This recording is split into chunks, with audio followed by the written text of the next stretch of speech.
half acre that's very steep. And last year I had a mason come to build a stone stair on my property.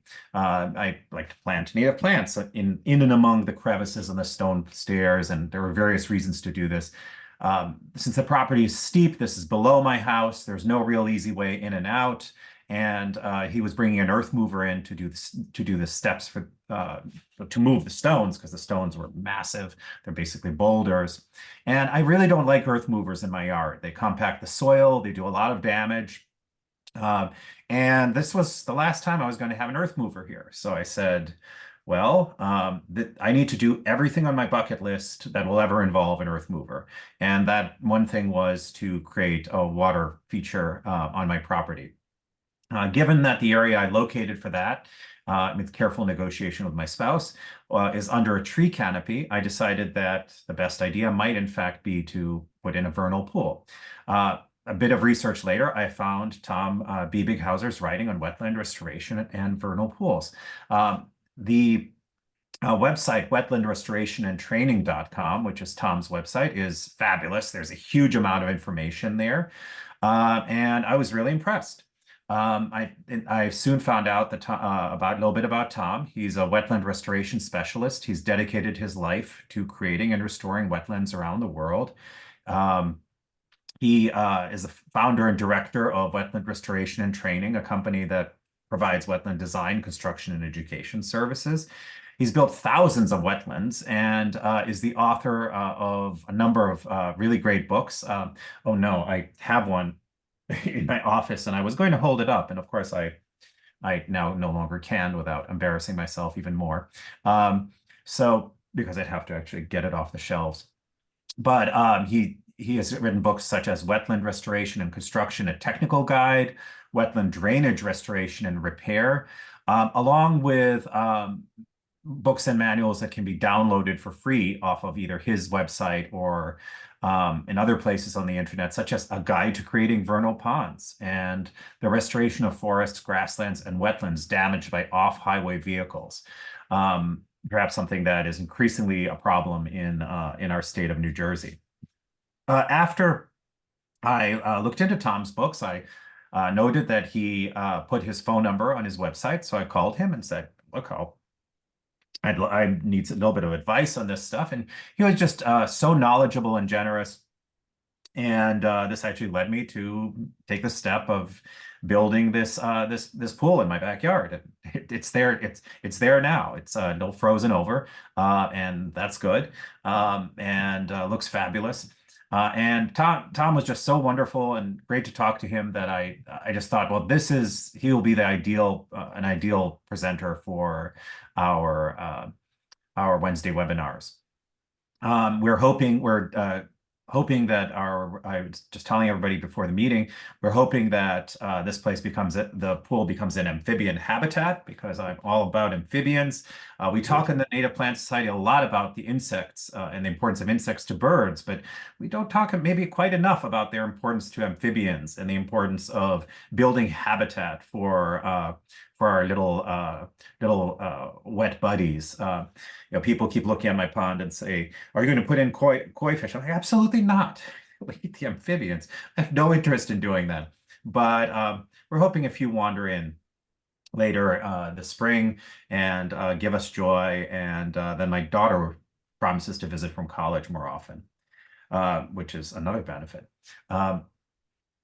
So that's the end of my introduction. I am just super delighted to introduce tonight's speaker, Tom Biebighauser, who's going to be talking about, again, vernal pool construction and restoration. Thank you, Kaziz. Thanks for joining us this evening. We're going to talk about my favorite subject, wetlands, and we're going to be talking about vernal pools, which are my favorite wetland type. So let's jump in and talk a little bit about vernal pools. Vernal pools, they are wetlands, shallow water wetlands, and they dry from time to time. And you're looking at a vernal pool that was built by volunteers at McBrayer Elementary School in Moorhead, Kentucky. And we built this vernal pool using the clay soils that were on site, and it only took us 4 hours to build using a dozer for heavy equipment. And this wetland fills with water in the spring, and it dries in the fall, and it is full of life. Vernal pools, they're called many things. We call them vernal ponds, ephemeral wetlands, and seasonal wetlands. But they all have something in common. They describe a wetland that contains water during part of the year. And generally, vernal pools fill with water in the spring, then they go dry in the fall. And I remember when I first started building vernal pools, people said, your wetland's a failure, it went dry. And they had a hard time believing that it was designed to do this. So you're looking at a vernal pool that we built on the Daniel Boone National Forest in Kentucky back in 2006. And this vernal pool is supplied primarily with groundwater. So when the elevation of groundwater drops, then the pool goes dry. Vernal pools, they can be located in forested areas and they can be located in open areas. Now, I've noticed that if a vernal pool is in an open area, it will have a higher diversity of plants, especially our flowering plants. This makes sense. You would never plant a garden in the shade. And this vernal pool is constructed on soils that were high in clay. It's not connected to the groundwater. And this vernal pool goes dry when evaporation exceeds precipitation in the summer and the fall. Vernal pools, they're exciting places to visit. I'd love to go to vernal pools with other people. They pull out their cell phones and they start taking photos and they see all sorts of life in a vernal pool. Now, you're looking at a very small vernal pool, one that is so insignificant, most people would overlook it. But listen to who's using it right here. These are western chorus frogs, and this vernal pool's in an old field near Tampico, Indiana. Vernal pools are fun and exciting places for children to explore. This is why we are building them at schools. They're a safe environment for them to investigate. And when you visit a vernal pool, one that's in a woodlot or a forested area, you may see wood ducks. If you visit a vernal pool that's in a sunlit area, like an open field or a farm field, you may be lucky enough to see mallards. And vernal pools, they contain so many invertebrates that this is where ducklings go when they need to find food. They can really grow fast if they're living in and near a vernal pool. White-tailed deer will make use of vernal pools. And you say, why in the world? Well, first of all, the females, the does, need water when they're lactating. But the main thing is the sodium. Research has showed us that the aquatic plants that grow in a vernal pool and along the edges of a vernal pool can contain as much as 10,000 parts per million of sodium, whereas terrestrial plants growing on dry ground, they may only have 10 to 20 parts per million of sodium. So these vernal pools are like natural salt licks for many species of mammals. Now, the rusty blackbird, it lives and feeds near vernal pools. Now, many people clump all blackbirds together, but there are differences. And the populations of rusty blackbirds, they're in decline throughout North America. Vernal pools are really important for their livelihood. You're looking at an Indiana bat here. This is a federally endangered species. And I captured this Indiana bat, and it was drinking out of a vernal pool that we had restored in Kentucky. And his chin was wet when we pulled it out of the net. And this was a female, and she was nursing.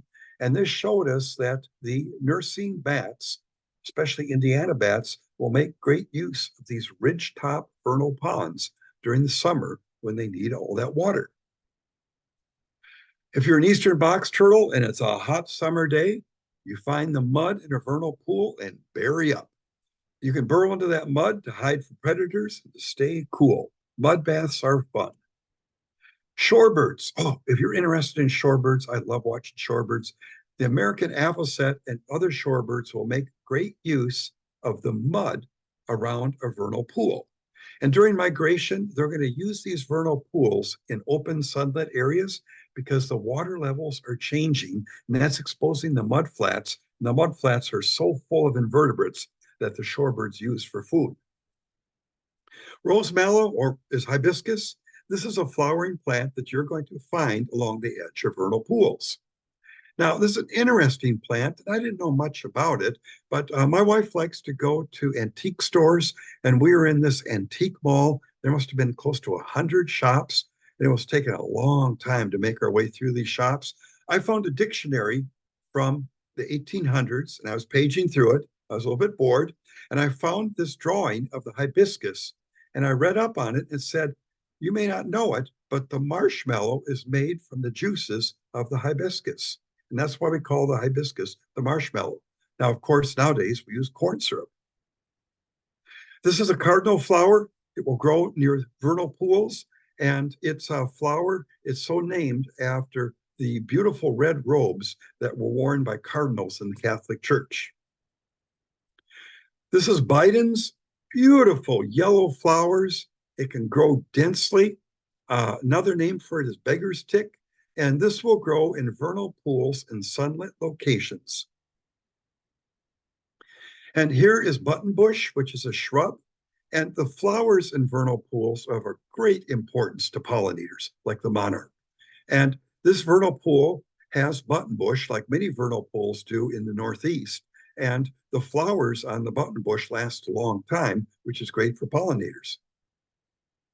Here's swamp milkweed growing along the edges of a vernal pool. And again, monarch and other pollinators use the swamp milkweed. But I think one of the greatest importance of a vernal pool to pollinators are the minerals that are present in the saturated soil. Now, I've built a lot of vernal pools over the years, and when we expose a little bit of groundwater, it's like a magnet to pollinators. They just come right in and start lapping up these minerals, this mineral-rich water. So this is something to look at for pollinators. It's okay to have mud. We're all taught from early age, stay away from mud, but there are so many wildlife species that depend on mud, and vernal pools have some mud. This is endangered rusty-patched bumblebee, and it will use the plants that are flowering around the edges of vernal pools. Now, vernal pools do not support fish because they go dry. Duh. I mean, this is what makes a vernal pool a vernal pool. The lack of fish in vernal pools, it's the main factor that makes vernal pools so unique. Now, I grew up in Minnesota where we had lots of vernal pools, and many of these were the size of lakes. And I remember driving around some of these, and I'd ask my dad about that lake. And he'd say, well, that lake isn't much good. It doesn't support fish. Well, back then, we didn't know that these lakes that didn't support fish were of critical importance to all these vertebrates and invertebrates that fish would eat. Fish basically eat anything they can get in their mouth.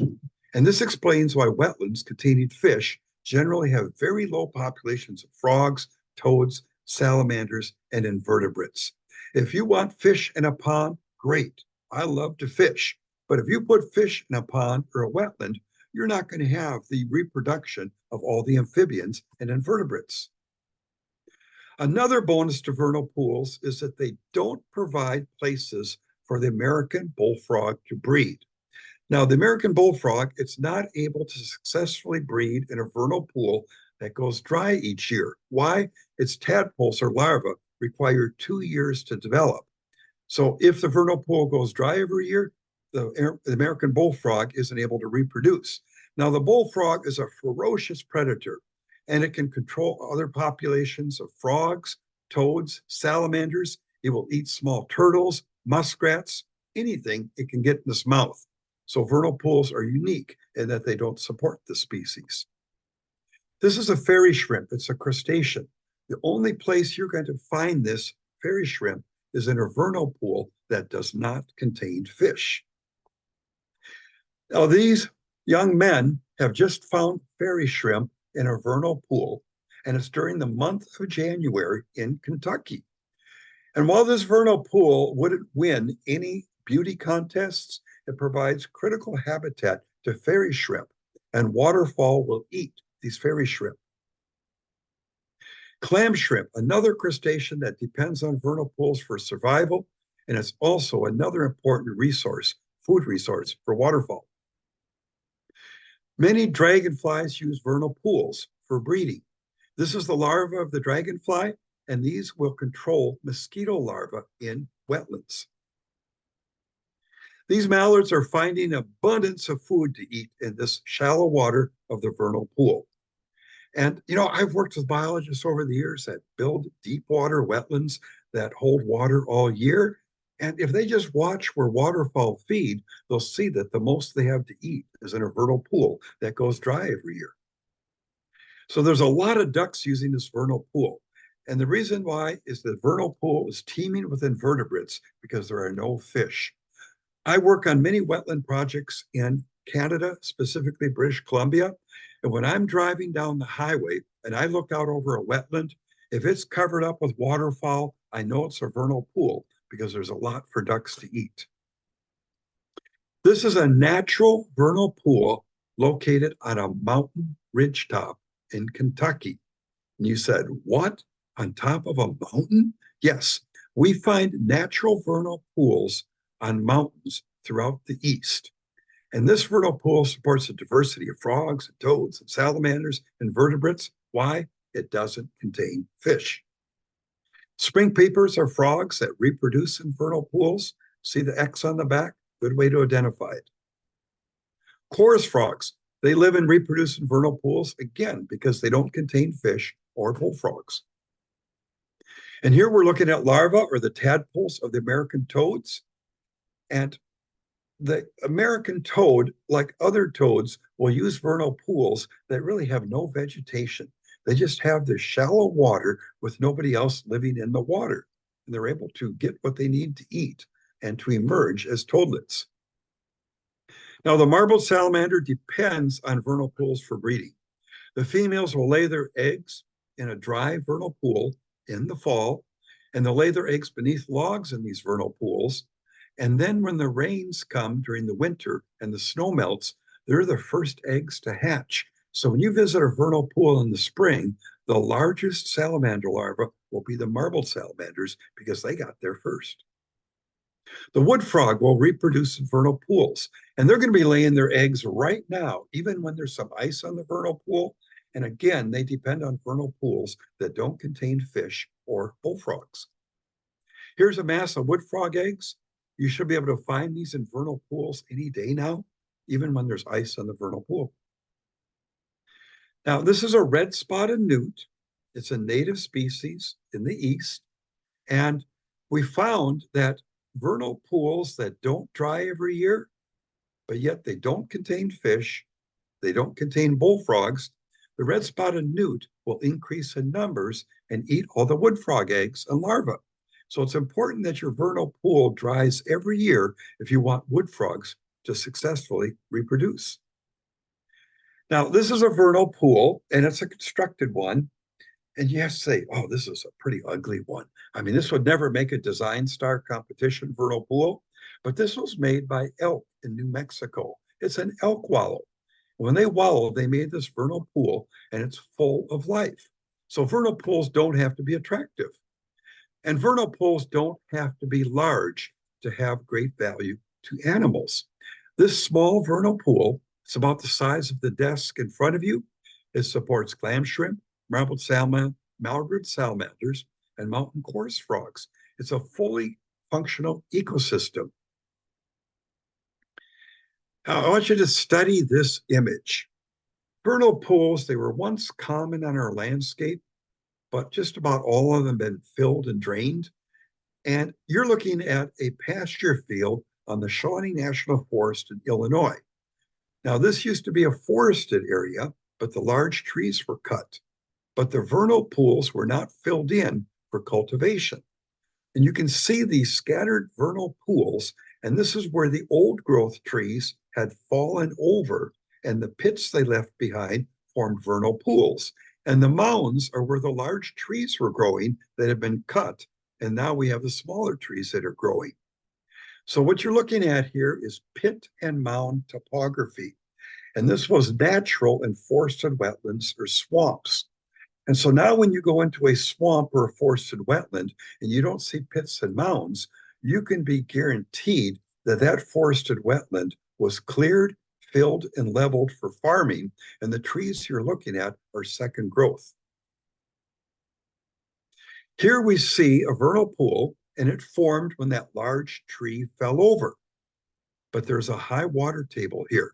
And you think, well, why are we building vernal pools? Just wait for the large trees to fall over. Well, I have looked at these natural vernal pools that form in the pit of a tree falling over, and they only last for about a week. And that's not even long enough for mosquitoes to breed because there's all the roots in the ground and all the soil structure and all the topsoil. So the water quickly soaks into the ground. So if you're a frog trying to lay your eggs, they're going to be high and dry within a week. Now, this farmer is filling a vernal pool, and he's filling a vernal pool by simply moving the adjacent topsoil into the depression, which is a wetland. And this is how most vernal pools have been filled across North America. It's pretty easy to do this. Just use a horse and a scraper, or use a tractor and a blade. Just shift that soil around, slope it so it goes towards the ditch, and get rid of those vernal pools. Now, these people are digging ditches to drain wetlands and vernal pools to create farm fields. Many of the farm fields we see were created by draining and filling vernal pools and other wetland types. Would you think about building a vernal pool here? I would. What you're looking at here are two drainage ditches that were hand dug to move a stream and to drain a vernal pool in the 1800s. This is along Slab Camp Creek in Rowan County, Kentucky. Now, many people will look at this and say, oh, it's already a wetland. We're going to leave it alone. Oh, my word, you talk about a broken wetland here. Anytime you see ditches that come together at right angles, you know that a wetland's been drained, and this was a vernal pool. People have been burying structures made out of wood and stone in the ground for hundreds of years to drain vernal pools. Everybody knows to drain a vernal pool, you dig a ditch, but you try to farm on either side of that ditch, and you'll probably get stuck, and your ditch will get plugged up. So people learned you can make a wooden box or structure or a rock structure, put it in the bottom of the ditch, cover over the top with soil, and farm right over the top. It's just like that hole in the bottom of the flower pot. Now, here's a professor, and he's showing a class how to drain a wetland using clay tiles that are buried in the ground. And this technique of burying clay tiles in the ground has been used to drain tens of thousands of vernal pools across the United States. Now, I like the way the professor is dressed. I've dug ditches, but I've never worn a suit to dig a ditch. And here's where we found clay tiles that have been buried in the ground to drain a vernal pool in Virginia. There was a storm with lots of runoff, and it exposed these clay tiles. It washed the soil off the top of them, but these clay tiles were still draining the vernal pool, even though they had been installed over 100 years ago. Look at these strange looking vernal pools. See how narrow they are? Well, these are a sign that there used to be a much larger wetland on this site, but the wetland was drained for farming. The ridges you see are called lands, L-A-N-D-S. And the long and narrow vernal pools, they're called dead furrows. Horses and mules were used to pull a scraper to create these beds or lands that could be farmed. And what they did is they borrowed the soil, created the dead furrows. The dead furrows are not ditches, they're just where they took soil out. And this photo was taken on Cape Cod, Massachusetts. You're looking at a drained and farmed wetland. Would you think about building a vernal pool here? People say, no way, look at the big trees. Well, notice the red dashed line? That's the location of a hand-dug drainage ditch. It was used to drain this wetland, more than likely a vernal pool, over 200 years ago. You can see the soil that was removed from digging the ditch, and that was cast on the right-hand side. There's a ridge. Vernal pools can be restored and they can be created. You're looking at a vernal pool that we restored from a farm field in Kentucky. People across North America are starting to build vernal pools, and they're doing this to provide habitat for rare species of plants and animals and common species. like many of the frogs. And you're looking at a vernal pool that we built on the Danube National Forest in Kentucky in 2008. And it's supplied primarily with groundwater. It has its wet and dry cycle. This is a large field on the Muscatatuck National Wildlife Refuge in Indiana. And this was made by draining and filling wetlands over 100 years ago by burying clay tiles in the ground. We decided to use heavy equipment to restore vernal pools in this field. The primary purpose was to provide migratory habitat to sandhill cranes. Did the project work? Yes, it did. These sandhill cranes are using the vernal pool the same year it was built, and there's hundreds of them. You know, many people worry about wildlife species and plants finding these restored habitats. I don't. If you build something with the suitable conditions and features, animals and plants will find them quickly. Here's what we call an eastern spadefoot. It's really not a toad. It's really not a frog. It's a spadefoot. And their populations are declining in Massachusetts and Rhode Island. And this is a species that requires vernal pools with a very short hydro period. During the summer, we want a vernal pool to contain water for about 40 days. Any longer, and other species come in and outcompete them and eat their larvae. So this is a vernal pool species that wants that short time of water. So I've been working with Ian Ives and Mass Audubon on Cape Cod for over 10 years to build vernal pools that provide breeding habitat for the eastern spadefoot. And we've been selecting sites to build the vernal pools that look like this. This is a canopy gap in the forest. The slope on this piece of land is less than 6%. The change in elevation from upper to lower edge is only 3 feet or less. And in order to build a vernal pool here, there's no clay, there's no groundwater. We're going to need to use an aquatic safe liner that's buried in the ground because there is no groundwater present.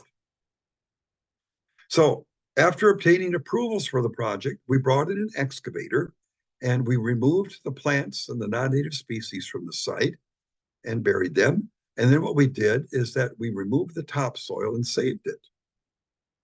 And we're going to take that topsoil and spread it in the finished vernal pool.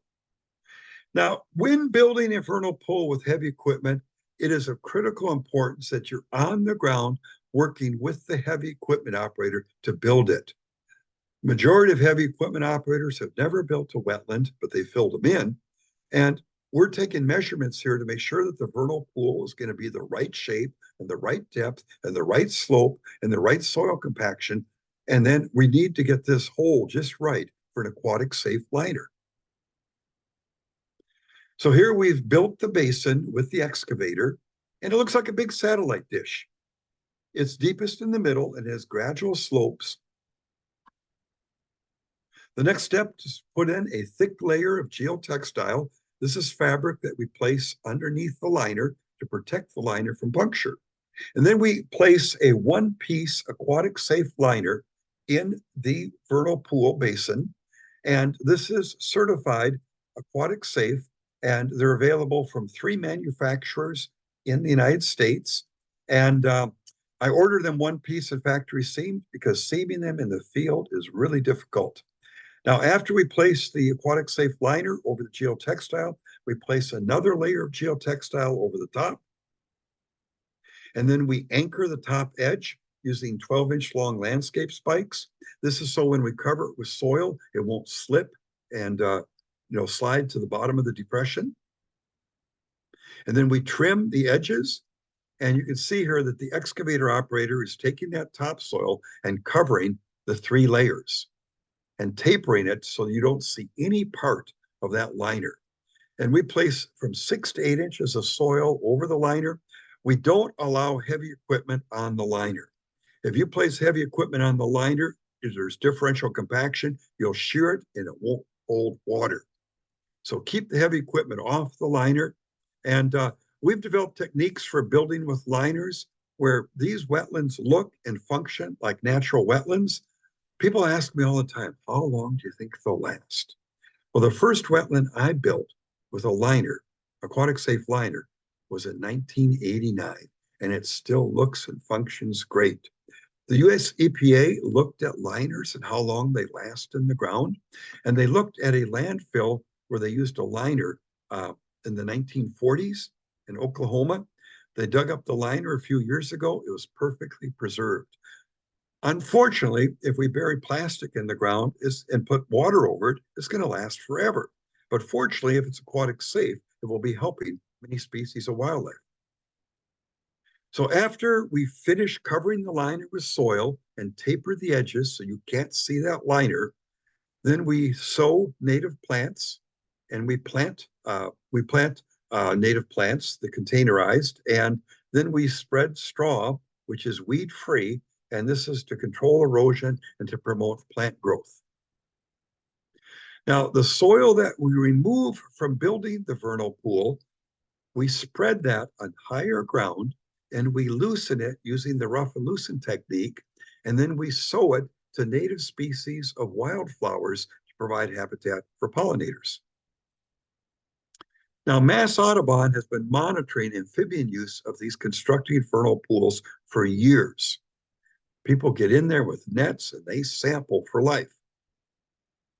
The eastern spadefoot is now laying its eggs in the constructor vernal pools on Cape Cod, and that's a big deal for a rare species. The eastern spadefoot eggs are hatching and developing into toadlets, another big deal. But even better than that, the eastern spadefoots that are emerging from the vernal pools we constructed are now returning as adults to breed in the same vernal pools. A success story.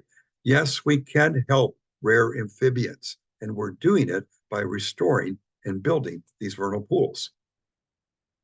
Here's one of the few remaining natural vernal pool wetlands on the Yakanuki Lower Kootenay Band Reserve, located near Creston, British Columbia in Canada. Now, these are like jewels. They are so rare. Look at the willows growing around the rim of the natural wetland. And finding this was just really special because all these have been drained and filled for farming. In 2016, the only breeding population of the northern leopard frog in BC, Canada, was in a wetland on the Creston Valley Wildlife Management Area near the town of Creston. Now, the northern leopard frog requires vernal pools that do not have fish or bullfrogs breeding in them. And this is because if there's fish and bullfrogs, then they're going to eat their larvae and eat their eggs and eat their adults. And, when I was a kid, we used to use northern leopard frogs for bait when we went fishing. So it makes sense that they're not going to breed successfully in a wetland with fish. Our field work on the Yakanuki Reserve showed that the majority of the natural vernal pools that once supported amphibians had been drained. And they were drained for the construction of large impoundments in the 1970s. And you're looking at a ditch that was dug to drain one of hundreds of natural vernal pools before it was surrounded with a high dam for an impoundment. And this was a common practice throughout North America. See this dense, tall stand of reed canary grass? We find this growing in the natural vernal pools that had been drained using ditches. Now, reed canary grass is a non-native grass. It dominates drained wetlands, and its presence provides strong indication that a wetland has been drained on the site. And it's very unlikely that a restoration project I'm describing would ever take place in the US. And this is because most agencies consider this dense reed canary grass to be jurisdictional wetland that we cannot alter without mitigation, which is extremely expensive. And this is really sad because how do you identify a drained wetland? You look for ditches, you look for buried drain tile, and you look for reed canary grass because it grows best in a drained wetland. Now, this is Marc-Andre Boucher. He's the manager of the Creston Valley Wildlife Management Area, and he took the lead in organizing a team of people to restore vernal pools to provide habitat for the northern leopard frog near the only site where it's breeding in BC. So what we did is we designed a number of vernal pools that were located between where the northern leopard frogs were breeding and where they were overwintering in the bottom of the Old Goat Channel. And this was our frog team right here. And all of us realized there was an urgent need to build vernal pools before the northern leopard frog was gone. And we put our heads together. We got out in the field. We did not design this project in the office. We designed it on the ground. And here's the map of the project that we designed. There were 6 vernal pools that we designed on the Creston Valley Wildlife Management Area in 2016. And these were designed to fill with precipitation, snowmelt, and groundwater in the spring, and then dry at different times in the summer and fall when the elevation of groundwater was lowering. And we constructed these in November.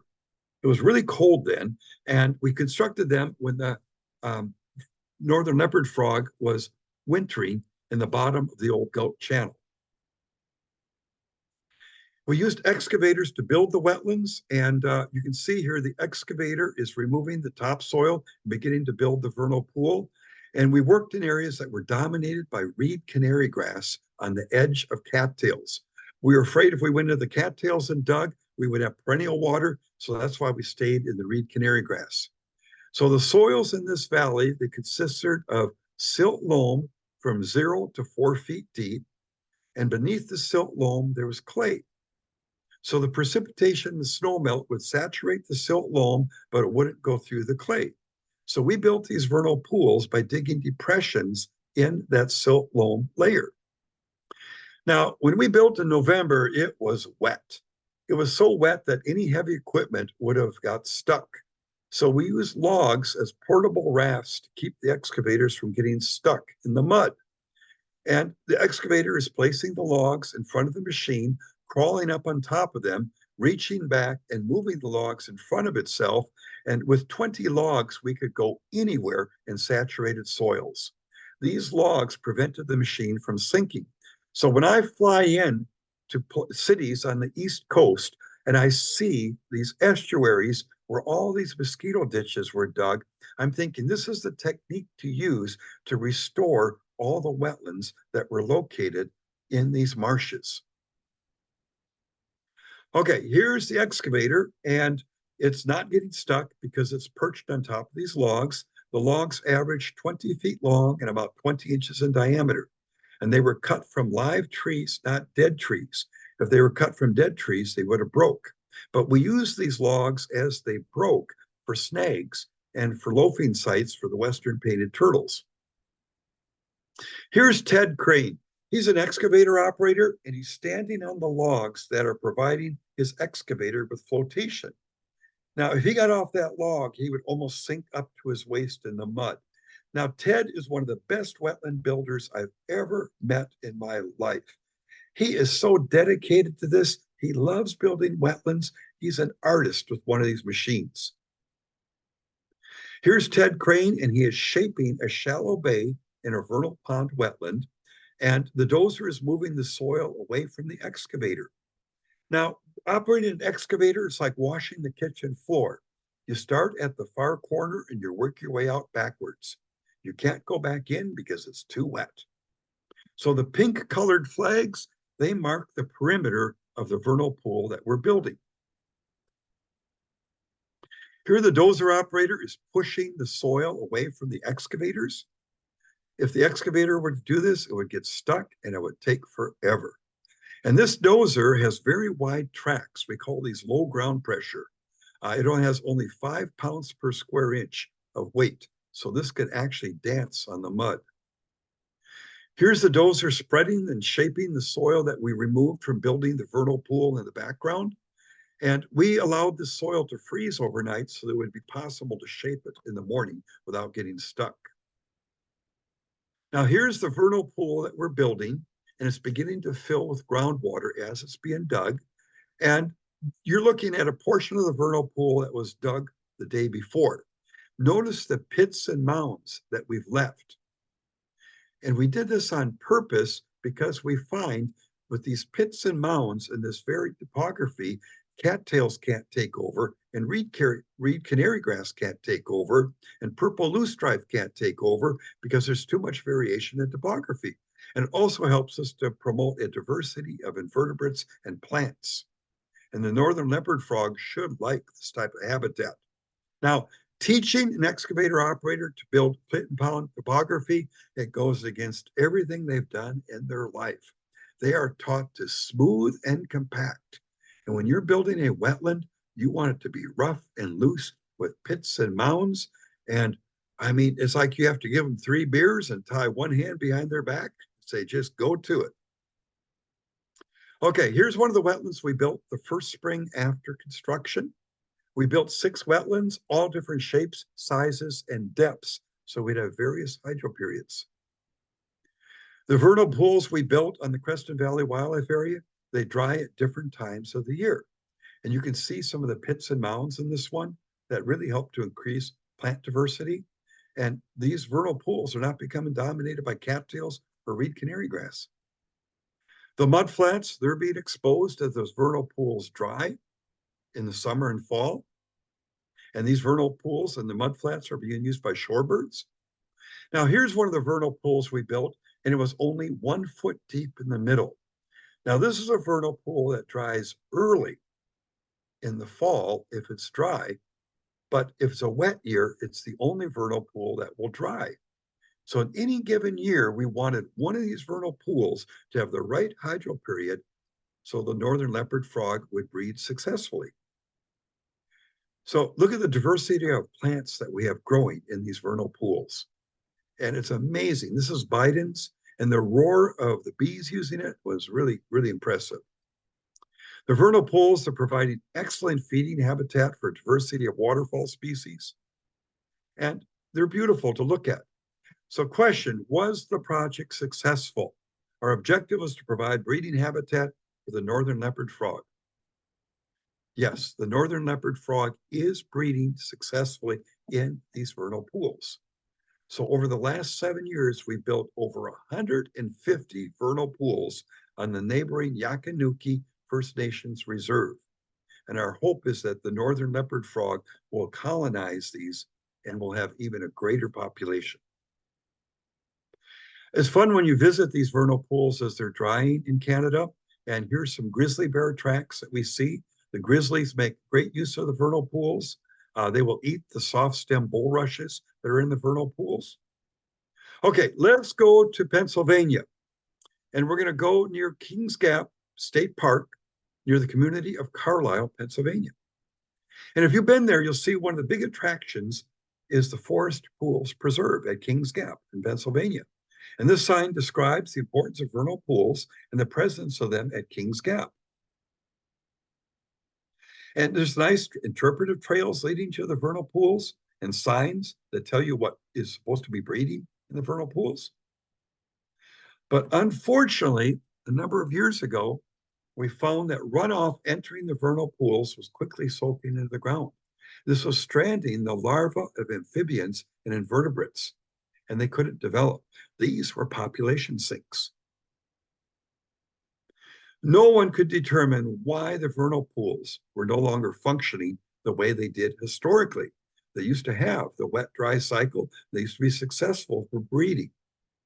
The testing I completed found that the wetlands have been largely supplied with groundwater, but apparently the elevation of the water table has dropped, and that could be caused by developments in the valley below. So we looked for techniques for restoring these vernal pools so they would contain water long enough for the larvae of frogs, toads, and salamanders to develop, even though the groundwater wasn't there anymore. What could we do? So we put forward a project. We were able to receive funding, and we started construction in 2010. And one of the first steps was to remove by hand the leaves in the natural vernal pools and set them aside for later placement in the finished vernal pools. And we even removed the mosses that were growing in the bottom for later replanting. The Upper Susquehanna Coalition in New York, Their wetland restoration team provided the heavy equipment and operators for the project. And here we are removing topsoil from one of the natural vernal pools. And we're using this excavator to remove the topsoil, and we're saving it for later spreading in the renovated wetland. Now, many people cringe at the thought of going into a natural vernal pool and changing it. And I don't know why. These natural pools that are not functioning as they did historically, why not modify them and restore them? And we can respond to climate change this way. Here, the excavator is digging this vernal pool deeper in the center to intercept a lower groundwater elevation. The soil is being loaded, the mineral soil is being loaded onto a tracked dump truck and being moved to higher ground. And this tracked dump truck worked quite well. It didn't leave ruts in the ground.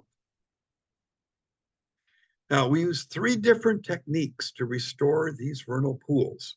We use the compacted clay liner technique, the groundwater technique, and the aquatic safe liner technique. The vernal pool, you're looking at this photo, we rebuilt this by placing 24 inches of clay in the basin and compacting that clay in layers, and then replacing the topsoil and large woody debris. Now, here's a vernal pool at Kings Gap that we rebuilt by digging deeper to get at the water table, and then by replacing the topsoil, loosening the soil so that groundwater would rise to the surface. And now here's a vernal pool that we didn't have groundwater, we didn't have clay, we wanted to rebuild it, so we're going to bury an aquatic safe liner in the ground. But when you use a liner, you need a lot of help. And the best way to get free labor is to invite people to help you build the wetland, a training workshop. And it works because people get to see how to design and build a vernal pool in one day where the soils are coarse textured and there's no groundwater. What does a vernal pool look like that's been restored? Well, this is one that we restored using the compacted clay liner technique. This is a few years after restoration. And here's one of the vernal pools that we restored using the groundwater technique. They look natural, don't they? You know, people really get hung up on the technique you use. I mean, look at the techniques we're using here. We're building wetlands that I think will last forever. There's no dam, there's no water control structure. They look like a natural vernal pool because they're put together like a natural vernal pool. And here's a vernal pool that we built using the aquatic safe liner that is protected by geotextile and buried under at least 8 inches of soil. Looks natural to me. Okay, introduce you to Kathy King and Mike Bertram, and they've been monitoring the vernal pools at Kings Gap since 2010. And they are finding wood frogs, spotted salamanders, and marble salamanders, and fairy shrimp successfully breeding in the vernal pools that were restored. This is really good news. All right, you can build these vernal pools in many different locations. Here's one we built at McBrayer Elementary School in Kentucky, and students are using this wetland for outdoor education because it's an exciting place to visit. Here's a wetland that we built at a high school in Moorhead, Kentucky, and this is cleaning runoff from the soccer field. And here's a vernal pool that we built at a school in an urban area. And yes, it's being used by amphibians and dragonflies and a diversity of other species. The only trouble we have with this vernal pool is when it goes dry, some of the teachers want to fill it with water using a garden hose. And I assure them that it's better just to leave it dry. And here's a vernal pool that captures runoff from a parking lot and the roof of the school, but does go dry in the summer. Now, many of you have seen these ugly stormwater detention basins that were built by engineers with no advice from landscape architects. And you can take these and renovate them and add vernal pool features. So here's a stormwater detention pond at a school in Eastern Kentucky. We renovated it by installing an aquatic safe liner, and now it's a habitat that benefits wildlife and can be used for outdoor education. So you're going to have the full attention of students when you visit a vernal pool wetland. And if you give them nets and give them rubber boots, you can open up a world of investigation to them. This experiential learning is something they're going to remember. Okay, research is showing us that if you have hands-on learning, you're going to remember science and mathematics a lot better. And I put in this photo because see the man on your left?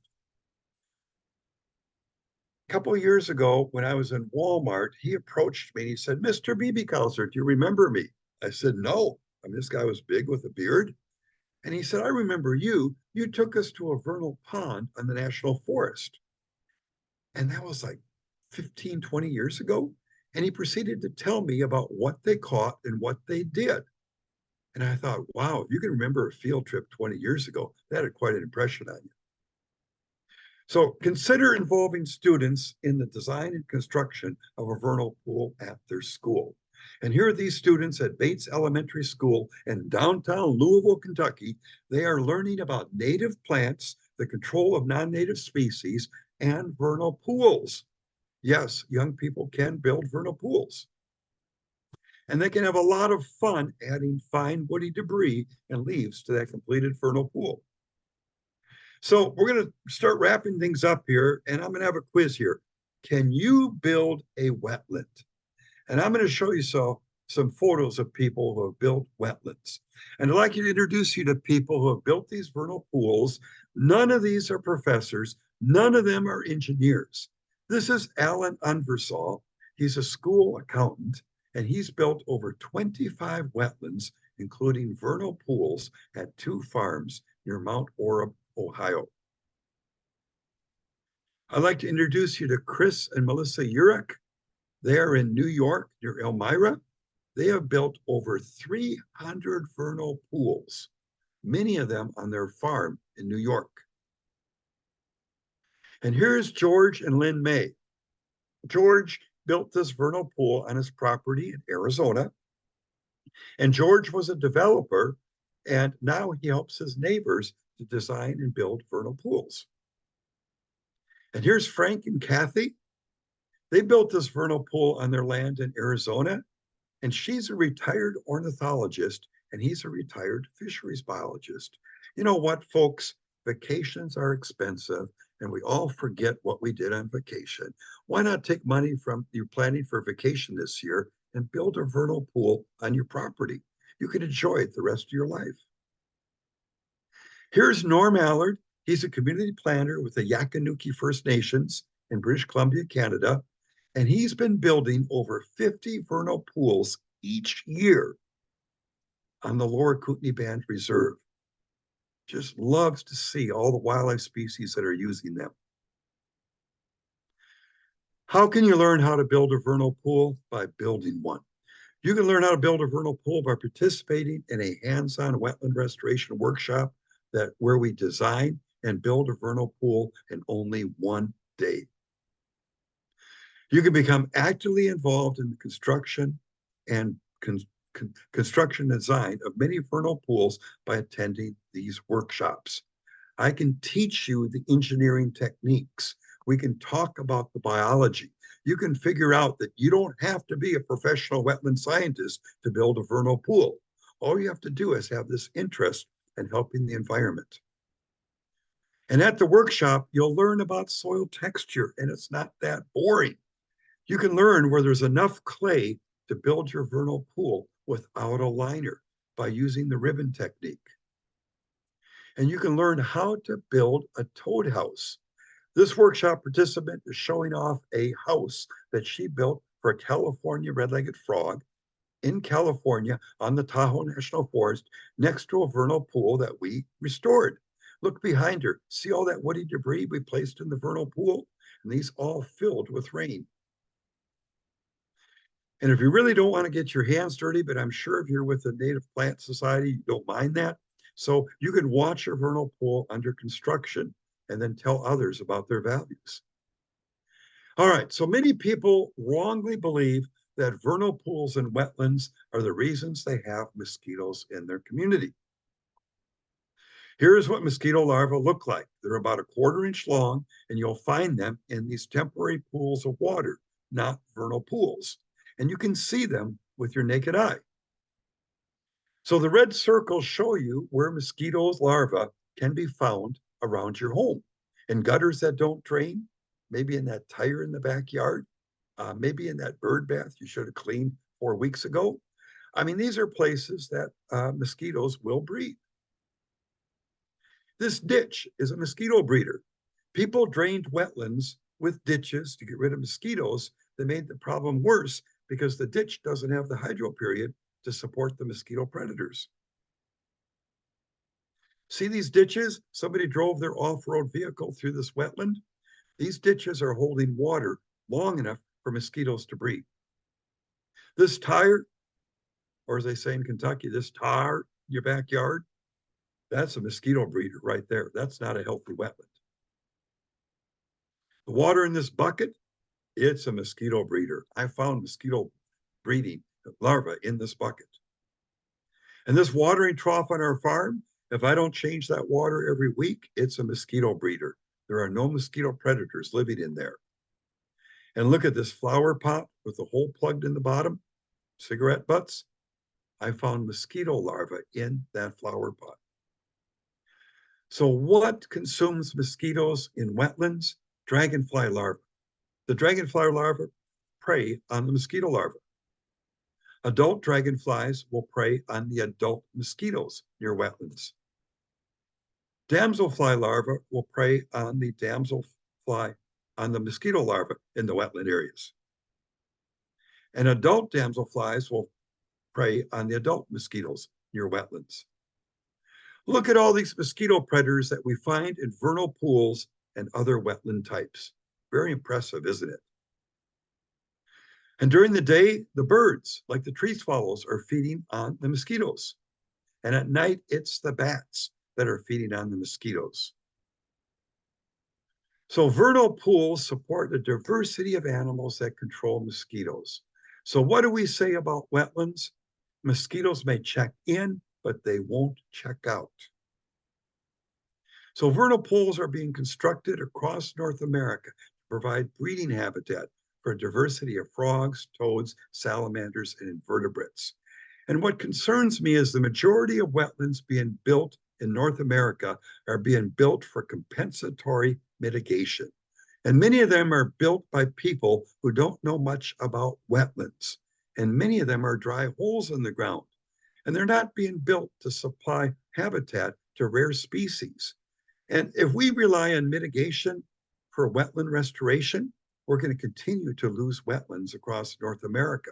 We will only reverse this decline if people like you take it upon themselves to build a wetland and not necessarily depend on the government to pay for it.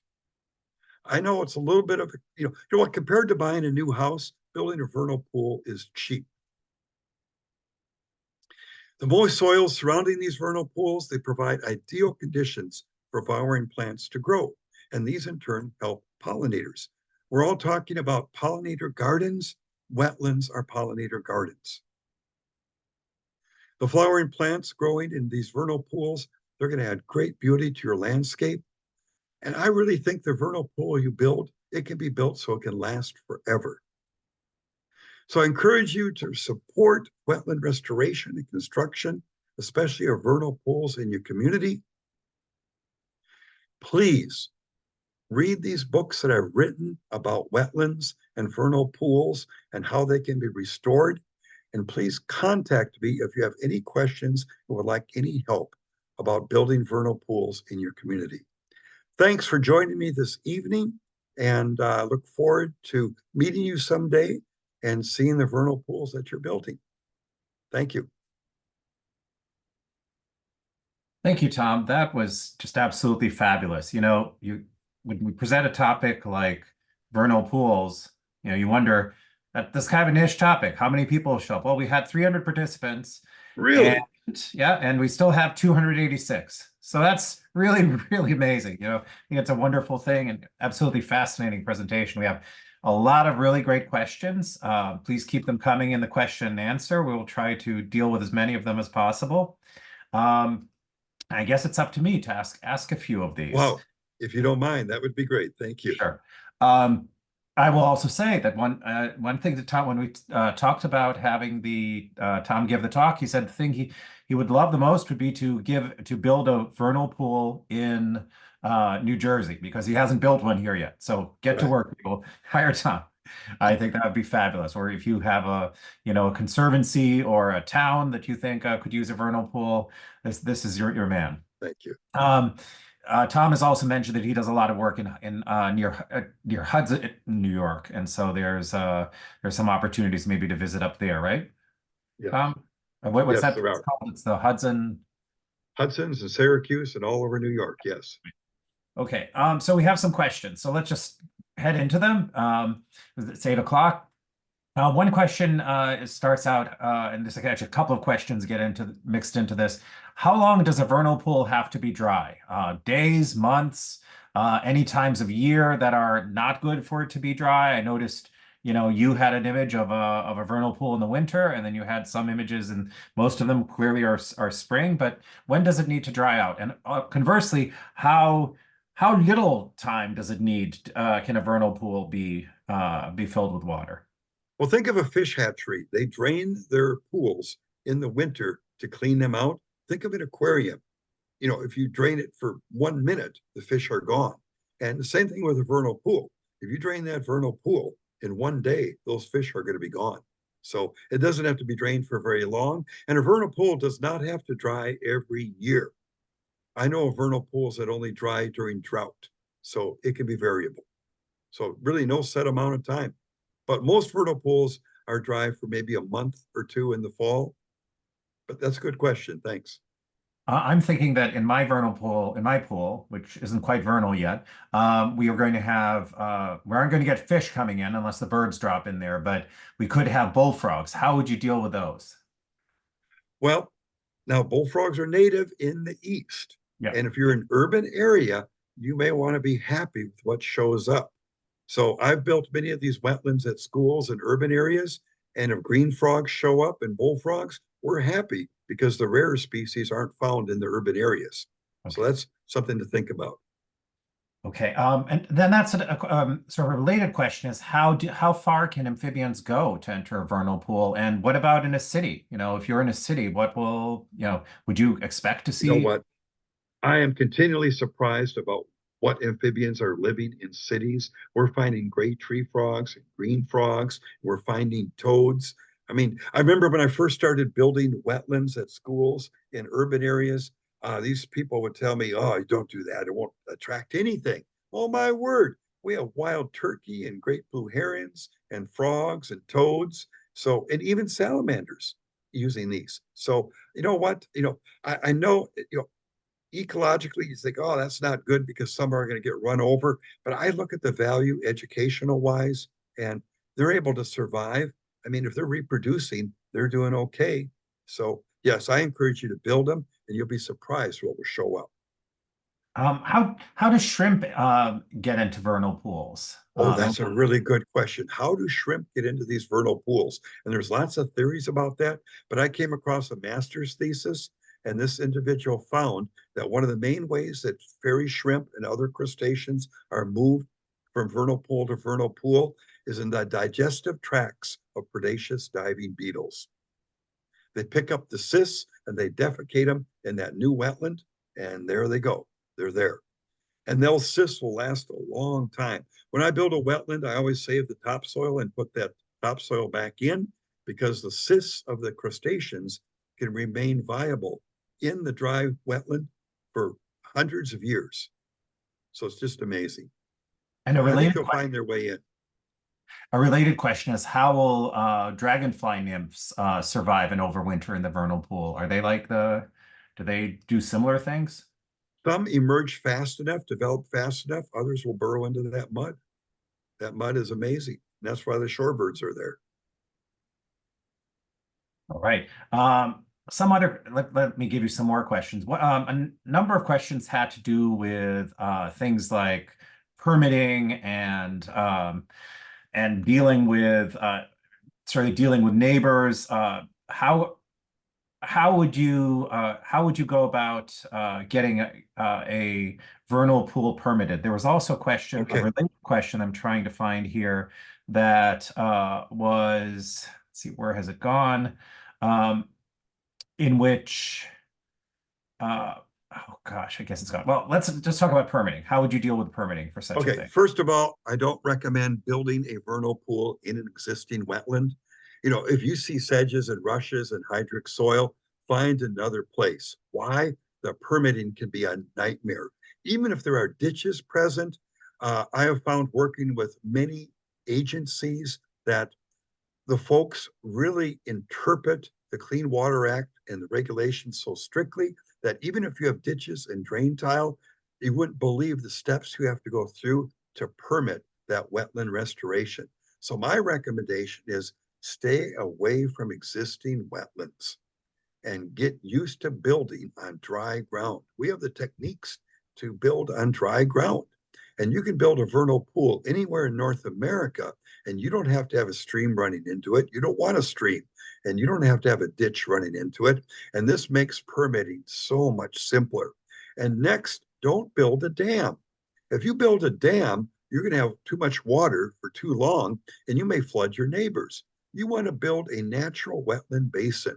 Vernal pools are natural wetland basins on the landscape, and these tend to be quite shallow. I mean, many of them are less than a foot deep. So you just need a shallow depression out there.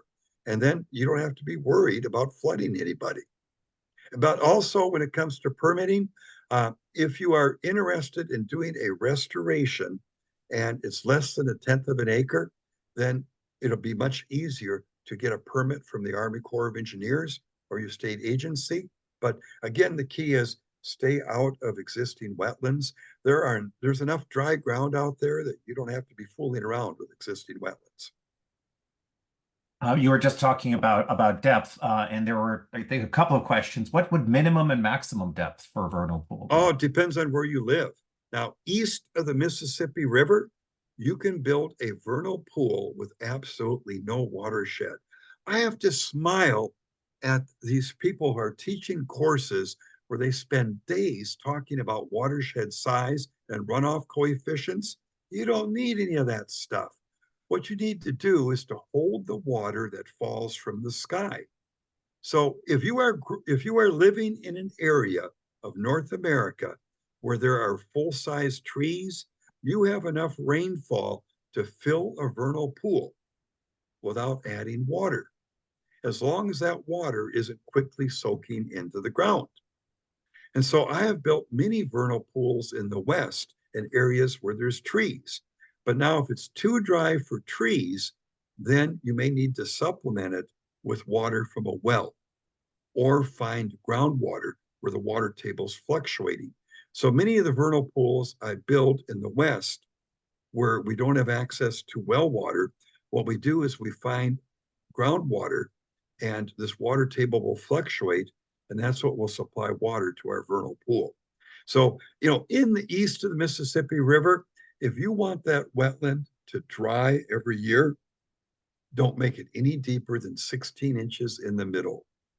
I've never been sorry that I've made a vernal pool too shallow, but I've been awfully sorry I've made them too deep.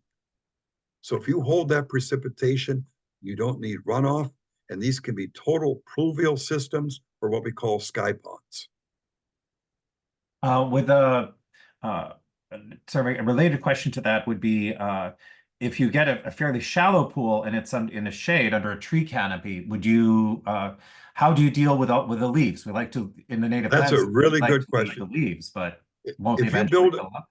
if you build a very small vernal pool, like in your backyard, and there are trees with leaves, if that vernal pool is less than maybe 30 foot in diameter, I recommend raking out the leaves every couple of years because that pool will be so small it will fill with leaves.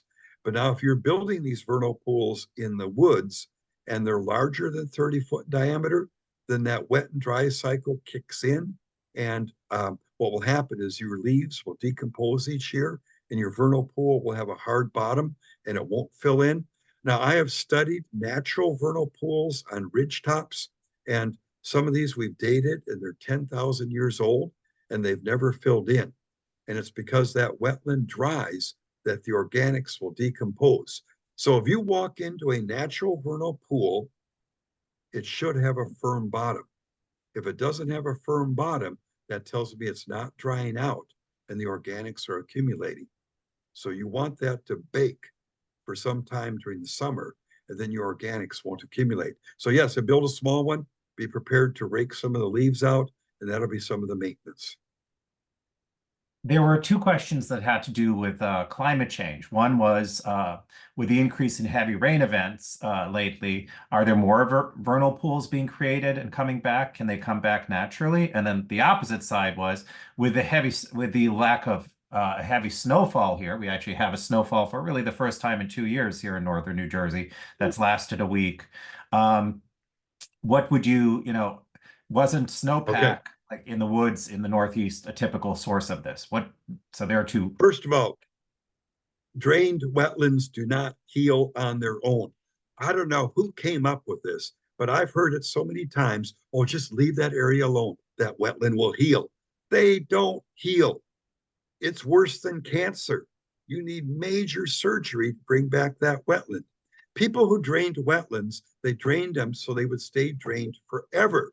And they reshaped the land and they buried all these pipes in the ground and they diverted and channeled streams. So people say, oh, that wetland is healing itself. They're completely wrong. So yes, you do need to take action. And how do we respond to climate change? Well, in the West, where we're building wetlands for rare species, what we look for is groundwater that is far below the surface.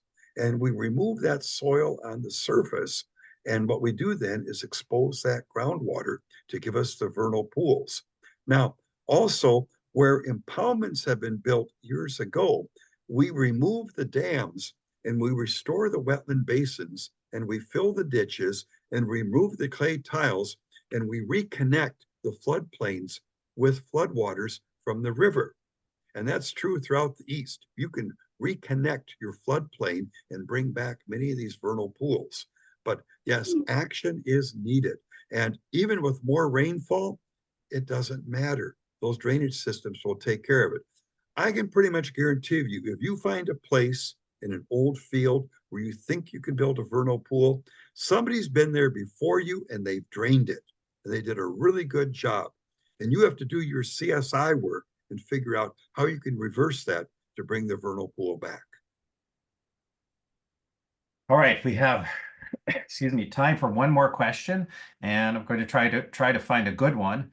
I will tell everybody that Tom's email is now on the website. On the presentation screen. So please do contact Tom about questions. And let's see, what would a really good one be to end? All of these are fantastic. And I guess gosh, they're all so good. Probably the one that I'm thinking about the most of all of these is the question about where did it go? I'm sorry, now I'm kind of losing it because this thing's jumping around in front of me. Well, you've talked previously, how would you identify a good spot for a vernal pool? I know in one of your books, you actually mentioned using Google Maps for larger sites, if I'm correct. And I thought that was pretty I'm going to jump in there. The Go books ahead. that I've written, describe in detail how to find a suitable place to build a vernal pool. And also, I am producing a series of videos, professional videos, and the first one talks about wetlands and their values. The second one talks about how do you find a good spot to design and build a wetland. And we show how this is done. So I'll be watching my website and I'll be posting those videos on it. And also I teach a class, online class for the University of Louisville, their School of Engineering, and it's on how to design and build wetlands. So you may want to check that out. But I think the books are the best way to go. And if you're really interested in this and you want to build a wetland, let's have a workshop, invite other people, and let's build one. Yeah. The last thing I will just say is a number of you have asked about the costs of this. The manual, the guide to creating vernal ponds actually does list costs. I've put that in the chat. I mean, how to budget for one. Mine was about $600, I think, total. It's not very big. It's about 10 by 10. That didn't count the actual excavation, but that actually did count the actual excavation. Wasn't bad at all. The plants cost a lot more than that. But we do have to wrap up. But and again, please do write Tom. And he was just again, just fabulous presentation. I think we've had everybody really enjoyed it. Thank you. Well, thank you and good night.